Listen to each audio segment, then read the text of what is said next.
जी मैं श्री क्षेत्र भीमा शंकर संस्थान में पुजारी हूँ। महाराज जी, हम जब पूजा अर्चना सेवा करते हैं तब कुछ महिला भक्त मंदिर में बहुत कम वस्त्र परिधान करके आते हैं। उससे अंग प्रदर्शित होते हैं, अन्य भक्तों को ना चाहते हुए भी देखना पड़ता है। हम जब उनसे कहते हैं तो कहते हैं कि हमारी मर्जी, तुम्हें क्या अधिकार, और लड़ने लग जाती है। महाराज जी कृपया मार्गदर्शन करें कि ऐसे मंदिर आदि में या कोई मंदिर या कहीं भी देखो, आज जो है मन और इंद्री की गुलामी को स्वतंत्रता माना गया है।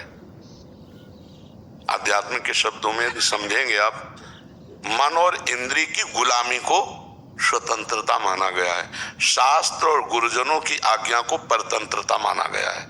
इसीलिए प्रभाव नहीं पड़ सकता, क्योंकि भवानी शंकरो वंदे श्रद्धा विश्वास रूपिणो याभ्याम बिना न पश्यन्ति सिद्धा स्वांता स्तमेश्वरम। श्रद्धावान लभते ज्ञानम। जब श्रद्धा ही नहीं है संत और शास्त्र के वचनों में, तो मन मानी आचरण स्वाभाविक है। अब हमको अपने को बचाना है। यदि मेरी बहन हो तो क्या अपने बहन के अंगों को देखकर मुझे काम आएगा क्या? मेरी बहन बीमार हो, मेरे ही समान और कोई सेवा करने वाला ना हो, यदि मैं उसे शौचाऊं, यदि उसको वस्त्र पहनाऊं, तो क्या काम आ जाएगा क्या? तो मैं अपनी दृष्टि को पावन करूं। अब समाज को पावन करने की सामर्थ्य भगवान में है, या भगवान जिन संतों की वाणी से करवा दे तो है, नहीं तो असंभव सा है, क्योंकि मनमानी आचरणों का बड़ा मनोरंजन चल रहा है। शास्त्र आज्ञा का पालन करना कहीं रह नहीं गया है। अब हम बार बार उसी प्रसंग को फिर सामने लाते हैं। एक बच्चा कई बच्चियों से बॉयफ्रेंड गर्लफ्रेंड का संबंध रखते हैं, बच्चियां, और ब्रेकअप करते हैं। फिर अगले फिर इसे क्या कहते हैं हमारी शास्त्रीय भाषा में? व्यभिचार। और व्यभिचारी पुरुष और व्यभिचारी स्त्री को किस भाव से देखा जाता है शास्त्र की दृष्टि में? तो संयम तो खो चुके, संयम खो चुके, पवित्रता खो चुके। अब ये लज्जाहीन, मर्यादाहीन बुद्धि, ये क्या ऐसा वो सदुपयोग अपने शरीर का या अपने जीवन का कर पाएगी? बस वो तो अब उनके विषय में बोलने का मतलब है अपने को गाली खवाना, अपने को गाली खवाना।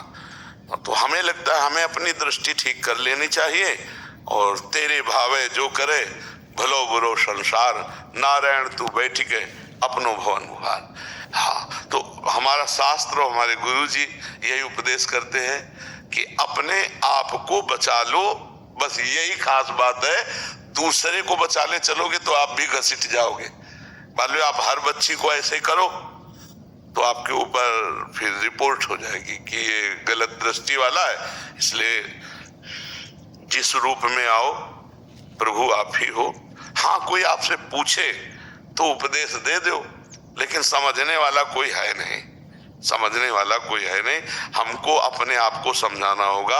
आज का समाज, ये सब नौजवान भाई समझ रहे हैं ना, हम इनके चरणों में प्रणाम करते हैं कि भैया आप हमारे ऊपर कृपा करके सुनने आए हो और थोड़ा आचरण बदल रहे हो। मतलब बहुत बड़ा एहसान हम आपका मान रहे कि आप अपने आचरण सुधार रहे, आप साधु संग कर रहे, आप साधु के वचन सुन रहे। नहीं, कलिकाल है भाई, बहुत विचित्र कलिकाल है। ये तो पता नहीं कौन सी लहर चली है कि संतों के प्रति श्रद्धा हो गई। तो इसलिए अपने को सुधारा जाए, समाज को सुधारने की